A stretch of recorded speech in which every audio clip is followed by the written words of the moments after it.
another episode of the Big Game Hunters. I'm Mike. And I'm Tom.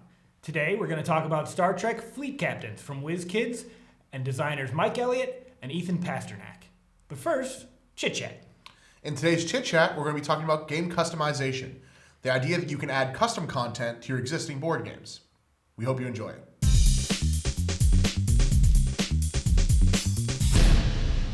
Welcome to the chit-chat. Today's chit-chat is going to cover game customization. This is going to be the idea that we can add custom content to our existing board games using the rule sets and kind of scenarios that they've provided. So I know you and I have both done a fair bit of this, Tom. Mm-hmm. It's kind of a sub-hobby of the greater board gaming hobby. I know a lot of people get into it for various games. For me, I've spent a lot of time working on custom stuff for Epic Duels. But first, what do you think makes a game ripe for customization? Well, I think it's true that when you say that it's a natural extension of a hobby. The longer that you're in board gaming, the more likely you are to become a fledgling designer. And it's going to start with customizations for games you love. Mm-hmm. The kinds of things that make good games for kinds of games that make for good customizations, I think it's the games we both enjoy, the Ameritrash kind of games. Because those are like flashier games, and they're not. Most of them aren't really about balanced gameplay. There's a lot. There seems to be a lot of luck in them. A lot of asymmetrical gameplay. Right. Yeah. A lot of asymmetrical gameplay. Good word. So those are good for introductory designers to start with because you don't have to worry so much about whether or not the elements you're introducing are really going to affect the game one way or the other. What you're doing is you're designing for your group. Mm-hmm. So as long as your group's happy with it, it doesn't have to be perfect. Yeah, I agree. And it's nice for games that already have pre-existing factions in them, or games where you're choosing a kind of character to play as, or a group to play as, or a squad. Those games I think are really good for customizing because you can introduce new elements without changing the framework of the game. Mm-hmm. It's very easy to kind of swap in and swap out new characters or new things you can choose from, so they don't kind of change the fundamental gameplay. Now, it's interesting that you say Ameritrash games are so good for customizing. I'd agree, but I have seen it on the Euro side too. I'm thinking specifically of Agricola. Very, very big name, and it has gotten an expansion that's combined different fan cards. Yeah. So it's the fan expansion. So I think you can also do it for games like that. I think that also makes an interesting kind of statement about Agricola because it does have some American game qualities to it, which I think part of the reason that it's been on the hotness for so long, and it's been on the top 20 for so long. Of BoardGameGeek.com. Right. They know about Board Game Geek, Tom. Go on. If you found this show, you probably know about Board Game Geek. It's the board game forum, basically. We would probably refer to it in the future. But so in terms of customization, I think I agree with you. What do you think a good custom should really elicit in the player? Well, the customs I do, like I said, you're designing for your group, or at least I am. I'm designing for my group. So, like we mentioned last time in House Rules, you're usually shoring up a shortcoming of the game, something you think isn't expanded as fully as it could be, or you are fixing an element in the game. And that has a strong element for the purpose of designing when I'm doing it, because you're trying to make the game right for your table. Mm-hmm. That's really the driving force for me. I don't think I have any specific guidelines for other than just don't alter the gameplay too much. The game that you have before you does have it has the mechanics of you're drawing cards or you're getting troops or health or whatever it is, and going outside of that too much can really be off-putting to when new people encounter the game. It might be really great for your table, but the farther away from the core game it can be off-putting to others who see the customization. I think I disagree with you a little bit on that. I think that a good custom needs to take the game a little further than the original design. Mm-hmm. I feel like it should kind of function like a really good expansion that is going to add some new mechanics. It's going to add some new elements. It's going to probably add a little complexity, because while I agree that it should be kind of in the ballpark of the original, you also want to push the envelope with your customs. I think that really makes them a little more interesting. I don't like when custom designers rehash what's already in there. That is not very interesting to me, not very exciting, and I don't think it really I don't think the designers would have done it that way. Right. I don't want to say the word rehash. I'm sure there's an element of that. But you're right. Rehashing is just not interesting. And I think a really great example of the two differences in our styles in this area is the Epic Duels game. We've both individually expanded it a lot. But yours really follow that design focus of what would the next expansion of this game have looked like. And it does so without rehashing old material. Whereas mine, you do see some repeats. You see a lot of the same kind of bland draw card mechanic or move and draw mechanic. But on the overall, the decks and characters that you're making with Epic Duels in my set, they do have elements of uniqueness that you don't find in the core game. So yeah, sure. Mine are, I would say, based on the core game, but extrapolated uniqueness from that, and yours are completely reinvented uniqueness. Well said. So tell us more about how you've expanded Epic Duels. So with Epic Duels, I mean, I think you did a pretty good job of it. I've added, at this point, 40 new characters to the original 12. It's an out-of-print game. I really do recommend you find a copy if you can. But it's really a game I've had a good time with, redesigning and adding to. And with it, I think the big thing is trying to find new directions for the game and trying to find like a niche that hasn't been explored by any of the original elements. One thing I think that doing customs can kind of do for you is kind of introduce you to some design principles. I think when you start doing customs, you start seeing why things look the way they do behind the curtain. Absolutely. So when I first started designing Epic Duel decks, I figured out that there were this variety of different base decks that the designers used, and those formed the backbone of all the other designs. Not only did this save them time, but it helped to immediately differentiate different characters. So I think when you do that, you start to kind of see how the cogs all work together. Right. You start to see why the designers arrived at the point values they did, why certain characters have the amount of health and so forth. How that affects the length of the game. It just, I think, helps you, and it also can help your gameplay in other games. Even if you're not a big custom designer, just doing a little bit can kind of give you an idea of, just knowing how the games work a little better can make you a better player. Being able to see the cogs behind the face does make you get a better gamer, and my argument for that would be Risk 2210, the game I mentioned last time. The expansions that were available for that were really limited release, and you couldn't get them commercially. So what started me really on the customization track was first figuring out how to print those for myself at home, and then because they were such a limited release and really only played in one time in a setting, they weren't the most well-balanced things. So then redoing those designs to fit our gameplay, it really improved my understanding of how that game all flows together. And I think it's such a great example of an expandable kind of game, a game you would want, because it is a little Ameritrashy. It's like the Ameritrash version of Risk, if you will. Which is already American. Right. So Yeah. Risk is an Ameritrash game, and then let's make this Right. the epitome of the Ameritrash game and put cards in it and random things. And there you go. So it has that. It also has factions in one of the expansions. It also has additional maps and materials that you can. So there's a lot of directions to go. There's There's so so many- much you could so add many, to yeah. it because there's so much already there. Right. And I think you raised another good point there. One of the best situations in which to make expansions or make custom expansions is when there isn't new stuff coming out. Right. So I mentioned Battleship Galaxies in a previous episode as not quite having enough in the box. I think that's a game where I wish there were expansions, but it's also a game I would consider making my own content to keep the game fresh. Yeah. If the core mechanics are strong enough, you can make your own stuff and get new life, breathe new life in your own games. Which is exactly the reason we both individually, before we even met each other, started expanding Epic Duels. Right, which actually how we met. Yeah. Fun fact for you Board Game Hunters trivia buffs at home. So, Tom, is there anything else about expansions? Or anything else with custom expansions? Yeah, actually. I'll briefly talk about the actual construction of them. So for a game like Epic Duels, it's really just cards. It's not very hard to print your own cards and put them in sleeves or however you want to do it. But for a game like Risk or Last Night on Earth, where you have so many other components, really explore the aisles of a store like Michael's or any art supply store. You can find really thick matte paper that's almost identically thick to the chits and the thinner boards that you find in those kinds of games.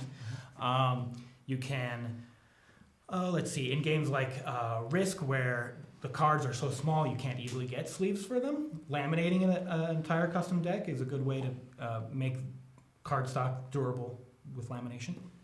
And then miniatures. So for Epic Duels, we expanded that game by using miniatures from another Star Wars line. Which was a natural fit. Yeah, they really fit well. But before that Star Wars miniatures line was available, modding old miniatures from other games. Yes. So like painting a robed person to look like a Jedi and painting his sword blue or however you want to do it. Because there's something fun. There's undeniably fun about having those nice components to really represent what you're playing. Right. The best part about customization is seeing your game being played, and so if you can get into the craft part of it, it's that much more rewarding. I agree. And I think now we're going to take a look at another game that I would love to customize, Star Trek Fleet Captains.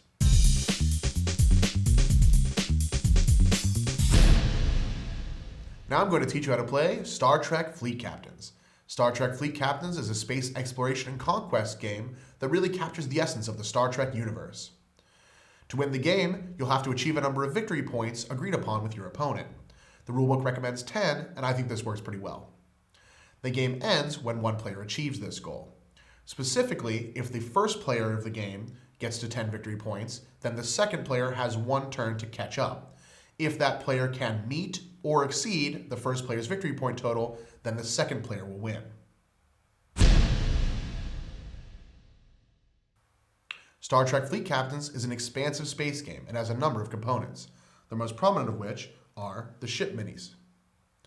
These spaceships are all on HeroClix bases and so can be rotated to display different statistics. The ships also come with corresponding cards.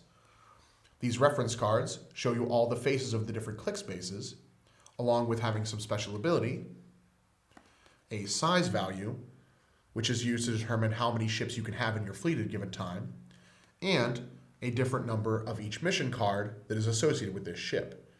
To begin the game, you'll have a number of cards in your mission deck equal to the total number of cards on these sides. The game also comes with lots of space exploration hexagons. These hexagons tell you the name of the planet or star or other anomaly, along with some different keywords and an effect. In addition, it has an encounter rating, which tells you how likely it is that you'll encounter some strangeness in space when you move into this space. And a size value, which tells you how many movement points you'll need to use to cross it. Next, the game has a number of mission cards. There are three main categories of mission cards: Science, which are green, Conquest, which are yellow, and Combat, which are red. Each mission will have the mission parameters in the middle, which will tell you what you'll need to do to complete the mission. As soon as you've completed a mission, you can turn it in for points. The points you'll get are in the bottom corner. This mission is worth 3 victory points. The game also comes with a large encounter deck, which will have a number of random encounters in it. These encounters tell you what they do in the middle and potentially give you victory points, which are displayed at the top. It's important to note that you'll only gain the victory points from the card if you successfully get through the encounter. In addition, the game comes with a number of command cards. The command cards can sometimes be played in one of 3 ways, depending on the colors along the side. These cards can only be played in combat, while this card can only be used as a crew member or as an ops card out of combat. When you enter combat, each player will have a chance to play 1 combat card. Combat cards can only be played in combat and can never be played at any other time. In addition, no combat cards that are not combat cards may be played during combat. Ops cards can be played when anybody attempts a system test or at different times in the game depending on the timing of the card. When you use an ops effect, you'll do what it says and then discard it. Finally, different cards can be placed as crew members. The blue effect tells you what the card does as a crew member. There are only so many crew slots on each ship. For instance, a ship can have a captain, an officer, an engineer, and a specialist, but can never have 2 of any type. Finally, the game comes with a large number of different chits, which will be used depending on the mission and scenario. I'm not going to go over them all here because there are quite a number of them. Setting up a game of Star Trek Fleet Captains takes a little time and is done in 4 steps. First, you'll build the part of the galaxy that you'll be playing in. To do so, you'll shuffle the locations deck and deal out the cards in a 5x5 grid like so. Then it's time for you and your opponent to muster your fleets. To do that, you'll shuffle your ship card deck and then start flipping cards on the top in order to build your fleet.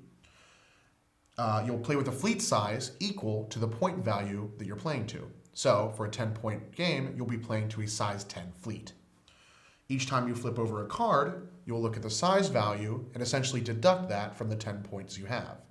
So if I flip the Enterprise, I only have 4 points remaining to continue building my fleet. If you flip a ship that is too large for your fleet, you discard it and flip a new one. If you go through all 12 of your cards without being able to build a legal fleet through this draft method, you can declare a mulligan and redraft.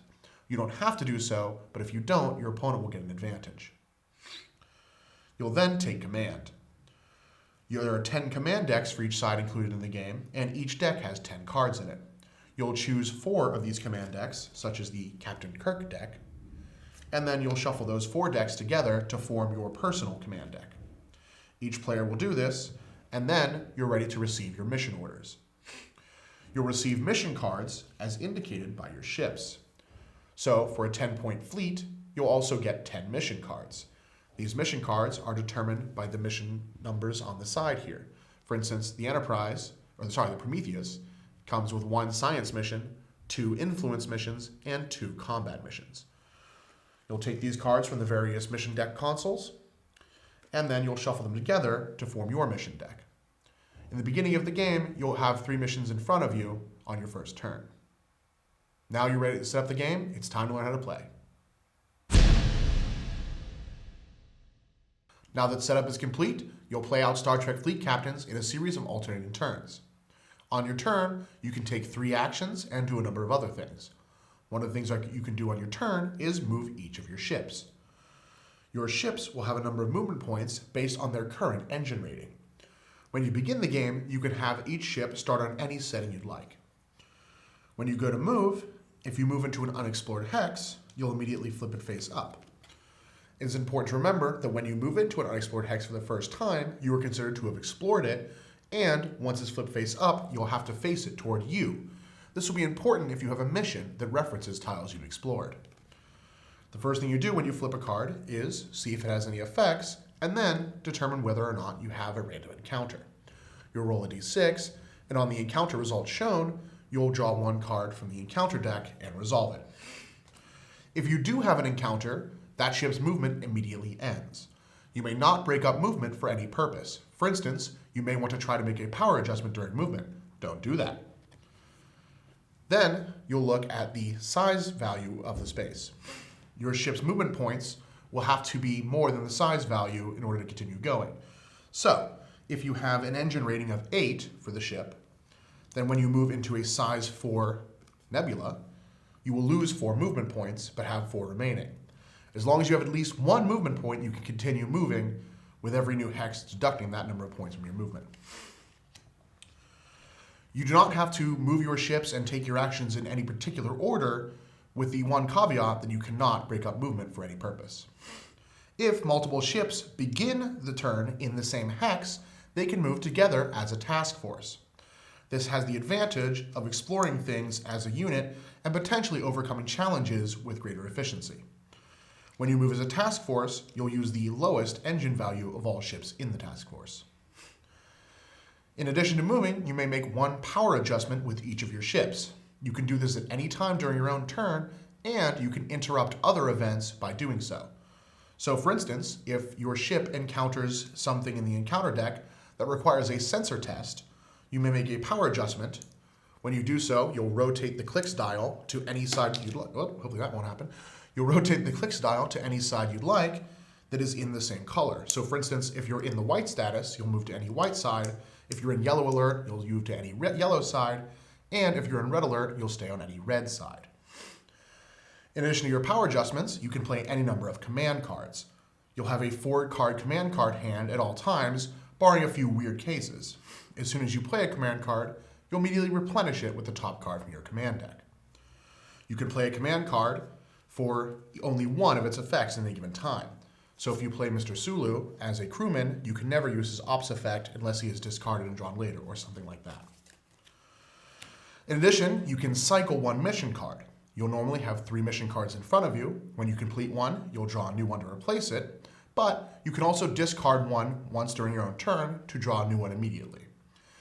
Along the same lines, you can cycle one command card. You can discard a command card that you don't like from your hand and replenish it as if you had played it without actually needing to play it. Finally, you'll take 3 actions. You can take 3 actions in total, and they must be split up among your ships. Each ship does not get an action, but your ships cannot take more than 1 action, barring special circumstances.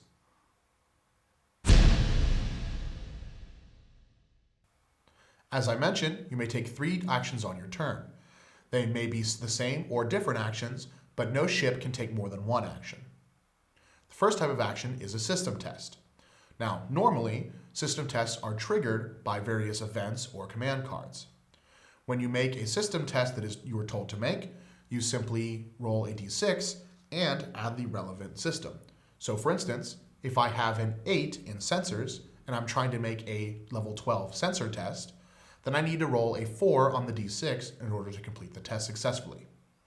If you were told to make an opposed system test, then you and your opponent will each follow these same steps with the addition of being able to play ops cards. So, if the active player is making an opposed system test, first he will have a chance to play an ops card to modify the results. Then his opponent will have the same opportunity. If both players pass, then you simply each roll a die and add it to your relevant value. If the first player passes and the second player decides to play a card, then the first player will also have a chance to play one ops card. Neither player can use more than one ops card in these situations. You can, of course, also make a system test as an action. When you do so as an action, you will really only do it to complete a mission. For instance, a mission might say, complete a level 12 sensor test in a nebula. In that case, you will do so as an action, and if successful, complete the mission. The second type of action you can take is a scanning action. There are 2 subcategories of scanning actions. The first is to scan unknown space. When you do so, you'll simply choose a ship to take this action and place a scan token of your appropriate faction on any adjacent unexplored tile. When you do so, you may look at the tile, but do not show it to your opponent. As long as your token is on the tile, you may look at it again at any time. When that space is explored, any scan tokens are removed from it. The second way you can use the scan action is to scan for potential enemy ships. At some point, enemy ships may cloak. In this case, you'll have various cloak tokens moving about the map. You may make a DC 15 or level 15 scan check in order to determine whether the ship is an actual cloaked ship or simply a subversive sensor echo, which I'll explain later. If you are successful in the test, then the ship, if it is real, is immediately decloaked and placed back on the map. When you successfully decloak a ship with this action, the ship that did so may immediately take an additional action. This action still counts toward your 3 for the turn, but does not count toward the limit of 1 per ship. If you were instead revealed an echo token, then you simply discard that token. The third type of action you can take in your turn is an influence action. Again, there are 2 subcategories of influence actions. The first is to simply exert control over a space. You may choose a ship to take this action, and then place a control token of your faction in the space. You are considered to control any space that has at least 1 of your own control tokens in it. If there are any enemy control tokens in that space, instead of placing 1 of your own control tokens, you'll simply remove 1 of his. If there are control tokens in a space, you may opt to use an influence action in order to build an installation there. You may only build installations on habitable planets under normal conditions. The lowest category of installations are called outposts. To build an outpost, you have to have only 1 control token wedge on that space. If you'd like to build the second level, from upgrading from an outpost to a colony, you must have 2 wedges present. And if you'd like to build the third type, a star base, you must have at least 3 control tokens there. It is important to note that as soon as you build a star base, you also get immediately 1 VP token, which you do not lose even if your starbase is taken or destroyed. The fourth type of action you can take on your turn is a repair action. If your ship is in the yellow alert status or red alert status, you can use a repair action to try to fix the damage. You may only repair a ship if it is currently in your command post or at any installation you control.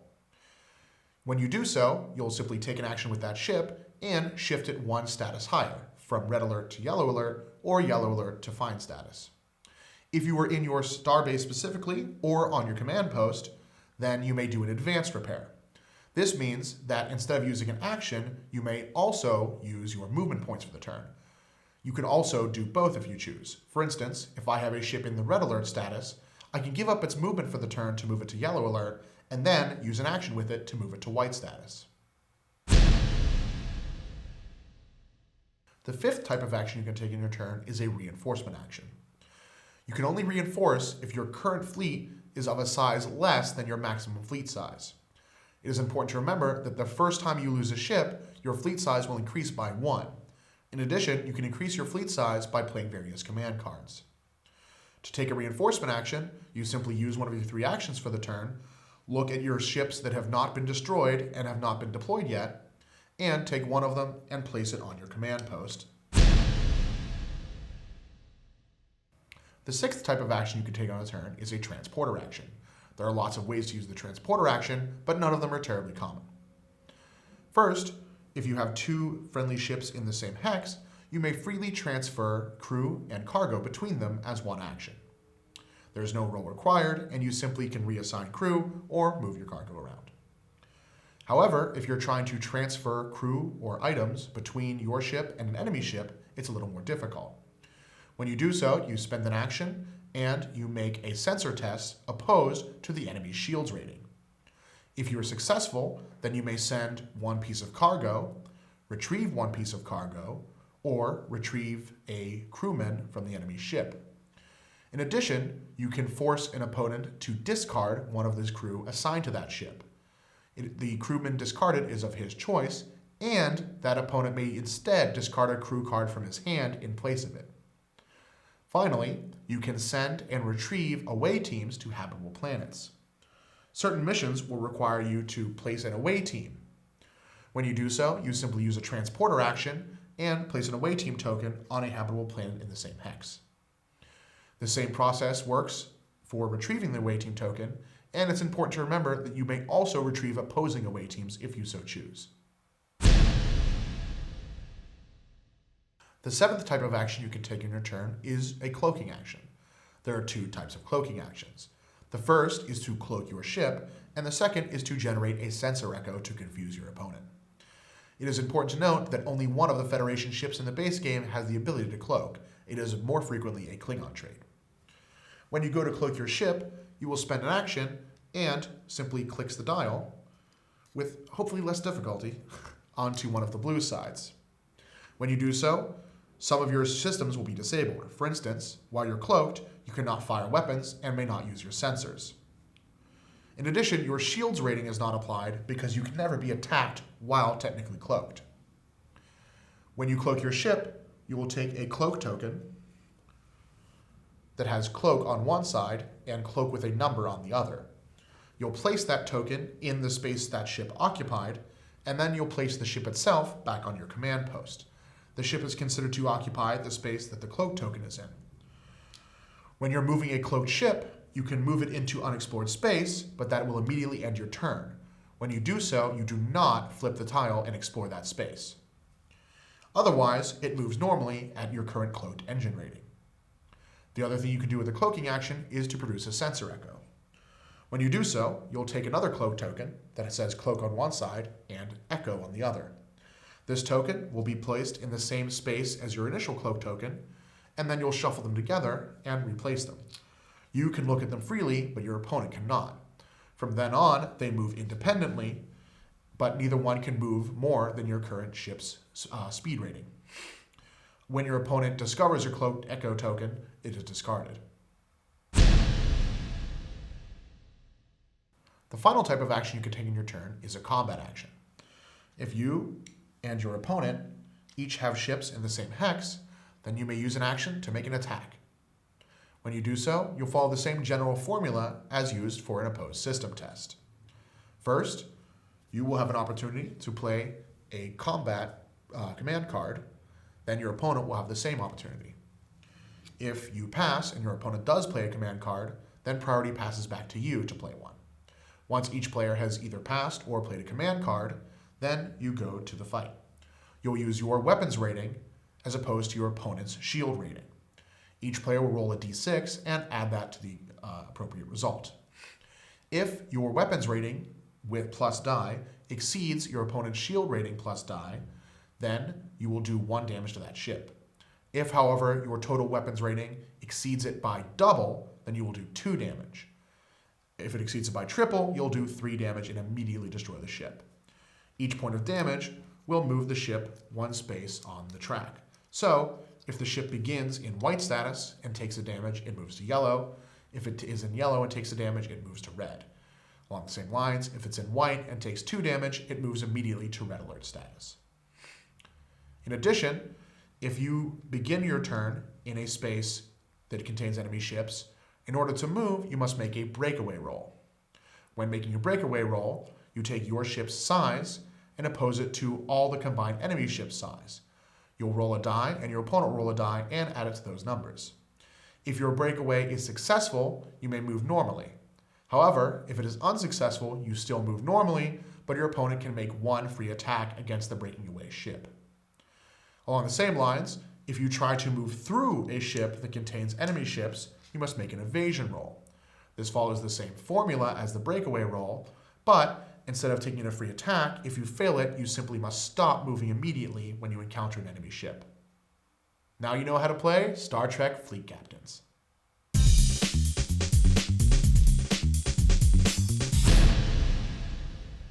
Now that you've hung with me through that turbulent space tutorial, it's time to look at Star Trek Fleet Captains in our point-counterpoint review.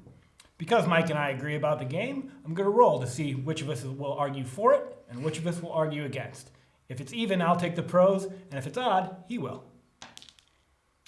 It's odd, so I will take the pros, and Tom will take the cons! Worth. So I think the Star Trek Fleet Captains is just an incredibly immersive game. It's absolutely dripping with Star Trek theme and Star Trek lore. If you're a Star Trek fan, it's like being just thrown into the world of Star Trek. The command decks have a ton of really fun cards in them. Everything, Mr. Spock, he can save the ship by sacrificing himself, a la Wrath of Khan. Spoiler alert for 1980. There's just so many things in here that really are evocative of what they're trying to portray. Same thing with the exploration deck. You have Tribbles, you have Q, you have the Mirror Universe. It's like a greatest hits album of Star Trek episodes right here in the Encounter deck. With the missions, not quite as much, but still, the idea of splitting the game between science, influence, and combat really captures kind of the mandate of Starfleet. You have everything covered. The Federation can win by kind of hanging back and exploring the galaxy and learning more about their environment, while the Klingons are usually going to go for their throat, put some pressure on early, and try to win through conquest. It just really works well as a thematic experiential game. It does. It's lucky that Star Trek is so popular because otherwise there might be a problem. This game might be too immersive. Too immersive, Tom. Too immersive. Imagine that you're not the greatest Star Trek fan. I know, it might be hard It to is get a little there. difficult to get in that mindset. But just imagine for I might a have to moment, mind meld with a non-Star Trek fan. you've only seen 2 episodes of The Next Generation and heard about the other shows. So you've been living under a space rock. Exactly. This game, it's going to be hard to get into if that's you, because so many of the reasons why these cards are so evocative and the Prometheus has this cool ability that is the ship does that. So many of those cool things are cool because we know about the show. I think especially for the Klingons, if you're only a casual Star Trek fan, you're not going to get as into it as everyone else. And some other problems with the game might start to leak through because of it. Yeah, I can admit that. In some sort of crazy mirror universe where I'm not a Star Trek fan, I can see not really getting into this game. But I think even if you're just a game fan in general, or even if you just love like playing with really cool miniatures, you're gonna get a kick out of this game because the ships really work perfectly with the HeroClix system. You know, I'm not a HeroClix player. I'm not usually a fan of WizKids just throwing on any kind of theme with the click style. Sometimes I think it's a little forced. But in this game, it is perfect. The dial displays all 4 of the relevant stats, and transferring power is a big component of the Star Trek series. Again, this is relying on being a fan of the show, but a big part of any kind of combat dialogue in the show is, transfer all power to shields, so send all, power to the engines, that kind of thing. And that's perfectly captured both thematically by the dial and mechanically. The idea of just purely mechanically moving your ship around and having to make those kinds of decisions, those tactical choices about how best to allocate your resources works really, really well. So the ships look great, the click style works well, and it just perfectly, I think, centers the game in terms of both theme and mechanics. It's too bad, though, that the rest of the components, aside from the box, they're so flimsy. Like these cards, these tiles, your game boards, everything else except the box and I guess the dice are not going to hold up too well. It's just, except for the plastics, just not a well-produced game for the cost. Like, I can understand why it's an expensive game, but when you pay that much for it, you want a little durability out of your components, and these just don't have it. Yeah, this is not my personal copy. My copy of the game at home is pretty beat up. It does not hold up well to repeated plays. But that said, even though you might kind of have to either laminate the pieces or maybe get sleeves, the game is still so fun because of the really intuitive mechanics and elegant design. This is one where not only does the click style really carry through, but every aspect of the game can pretty easily be explained to just about anybody. Sure. Normally, I would say this kind of miniatures combat game like this, with this much to it, is going to be something you're going to shy away from with everybody but the most kind of... It would be pretty high on the complexity scale. Yeah, this would be only for the most hardcore gamers. But because the brilliant design by Mike Elliott is so simple and so clean, there are a lot of rules in the game, but they all come down to a few core mechanics that you see repeated.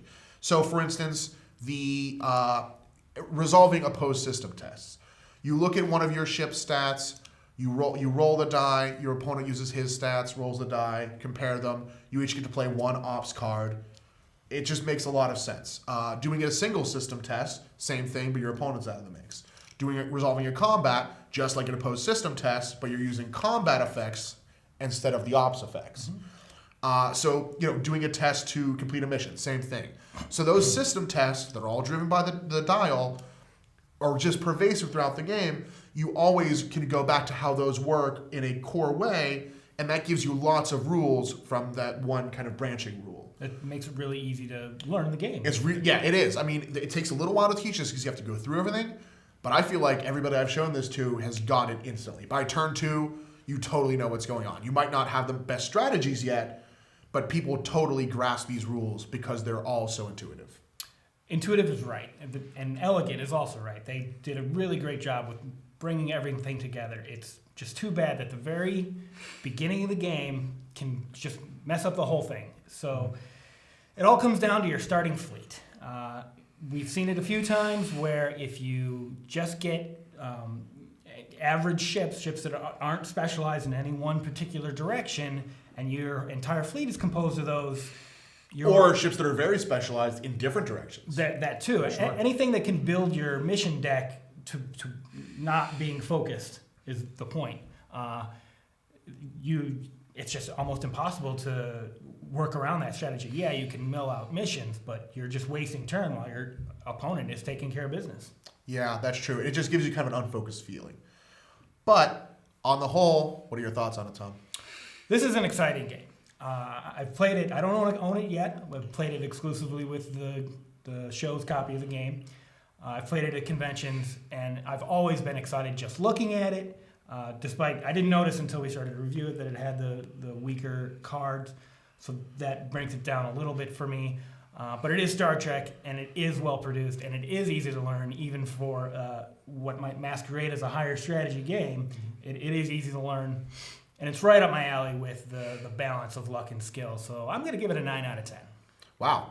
I have to say, this is a game that I have no right to like. I do not enjoy a lot of similar games. I think this one and the Marvel Hero game, I can't remember what it's called. I think it's Marvel Heroes Adventure Game or something like that. Very similar kind of experiential games, a little higher on the luck scale than I'm usually okay with. But this one just does it for me. This one grabs me. I feel like there's enough strategy to keep me interested. There's enough important, critical decision making that I don't feel like I'm just watching the game play out or just watching a story. I feel like I'm really shaping something with this one. And even though there's a lot of randomness in the encounter deck and in the hexes, the different kind of, you could have a black hole right outside your door of your command post, and that's going to make it hard to win. But that said, there's just so much theme in this one. I enjoy it so much as an experiential title that I can look past this. I'm also going to give it a 9 out of 10. Excellent. Well, that's our review of Star Trek Fleet Captains. Stay tuned for the breakdown. Warp on over.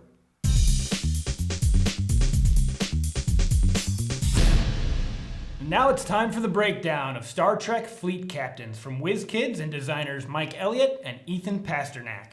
We give it 35 short and 65 long. The game plays in about 2 hours, but it'll take longer with more people.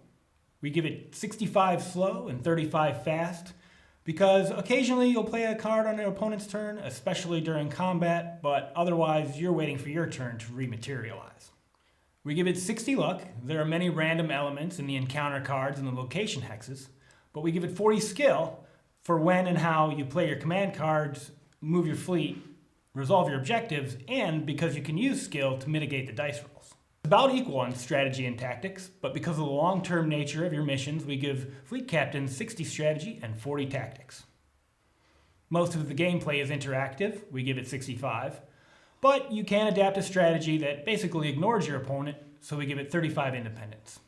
We give it 100 immersion, especially because of how the click style perfectly emulates transferring power, but also because how cards and location tiles make you feel like you're in an episode of Star Trek. It's a moderately complex game. There are lots of rules, but they all run off the same intuitive mechanics, so it's easy to learn.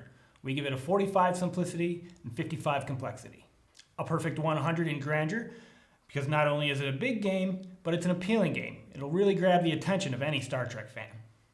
It's an about equal split on expandability and completeness. Any Star Trek fan is going to want more ships, cards, and fleets, so we give it a 55 expandability and 45 completeness. For our trophy scales, we give it 3 trophies in originality. Fleet Captain shares mechanics with other challenge adventure games, but they're so well implemented that it makes an otherwise complex game superbly elegant. We give it 2 trophies for value because it's a little expensive for how flimsy the cards and tiles are. Both Mike and Tom give it a 9 out of 10, so set phasers to fun for Star Trek Fleet Captains. We hope you enjoyed exploring the strange new world of Star Trek Fleet Captains with us. Next week, in the Chit Chat, we're going to be talking about hosting game night and ways to introduce new players into gaming. In addition, we're going to be taking a look at Guillotine, a very light game and a nice introductory game. Subscribe to our YouTube channel for regular updates. See the links below for our Facebook and Twitter pages, and leave us a comment on your customizations on your favorite games. See you next week.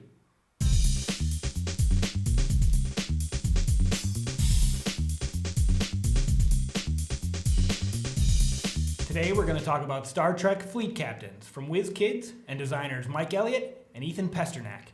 But first, It's Pasternak!